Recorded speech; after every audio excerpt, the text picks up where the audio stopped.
Hello students, in this video I am going to explain the second part of the cell. Cell का second part मैं आपको explain करने वाली हूँ। First part cell wall और plasma membrane मैंने आपको ऑलरेडी एक्सप्लेन कर दिया, इस प्रीवियस वीडियो में आपको सेंड कर चुकी हूँ।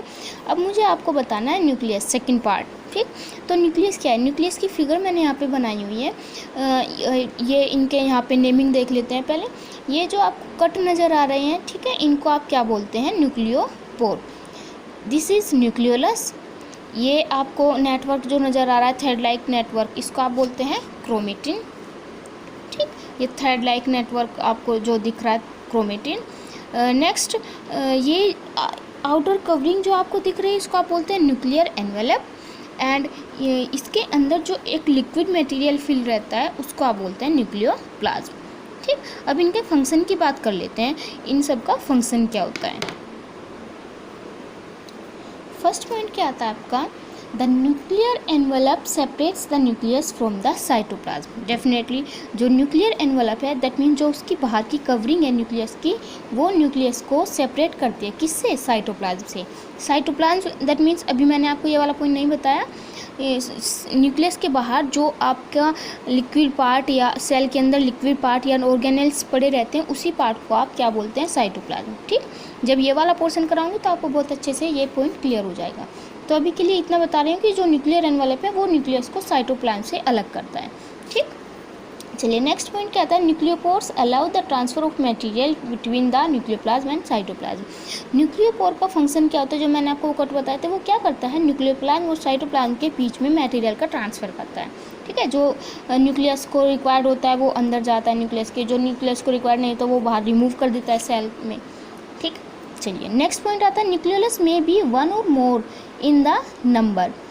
देखो, न्यूक्लियोलस एक भी हो सकता है, एक से ज़्यादा भी हो सकता है। मैंने आपको बताया था पीछे, जहाँ पे आपको मासी देख, यहाँ पे एक बार फिर से दिखा देती हूँ मैं। ये आपको दिख रहा है, ठीक है, ये डेंसिटी हाई है जहाँ पे, तो ये है आपका न्यूक्लियोलस, और इसमें भरे होते हैं RNA.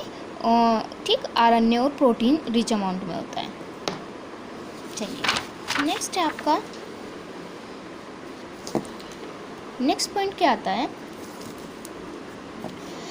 And it is the site of ribosome formation. और सबसे इम्पोर्टेंट बात अगर मैं न्यूक्लियोलस की आपको बताऊं कि राइबोसोम का फॉर्मेशन वहीं होता है।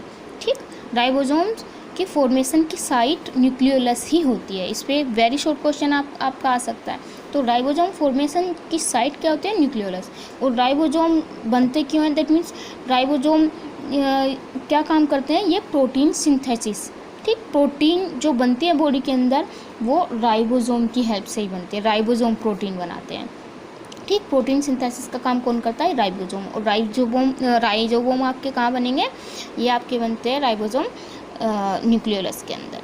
ठीक, सो आप क्या बोल सकते हैं? Nucleolus is known as factory of ribosomes.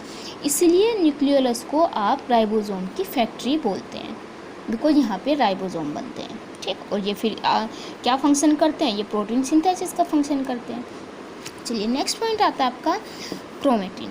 The chromatin material is a thin thread like intervene mass of chromosomes material and composed of the genetic substance DNA and protein.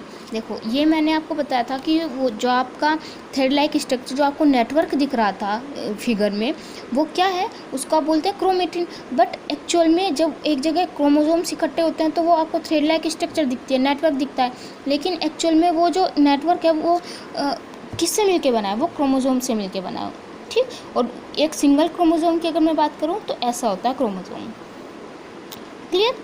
और क्रोमोसोम ही रेस्पॉन्सिबल होता है for the inheritance of the living organism. Living organism के heredity के लिए आपका chromosome ही responsible होता है। क्यों? बिकॉज क्रोमोसोम के अंदर होता है डीएनए। ठीक, deoxyribonucleic acid, DNA. That means उसका एक जो डिस्टिंक्ट पार्ट होता है, उसको डिस्टिंक्ट सेगमेंट जो होता है, उसको आप जीन भी बोलते हैं। तो जीन ही रेस्पॉन्सिबल होते हैं हेरिडिटी के लिए। Clear students? तो जो पेरेंट्स से ऑफस्प्रिंग में कैरेक्टरिस्टिक्स जाते हैं, वो किस वजह से जाते हैं? वो डीएनए की वजह से ही जाते हैं। डीएनए ही पेरेंट्स से कैरेक्टरिस्टिक्स को ऑफस्प्रिंग में लेके जाता है। ठीक, और डीएनए होता क्या है? क्रोमोसोम। ठीक, और क्रोमोसोम न्यूक्लियस के अंदर।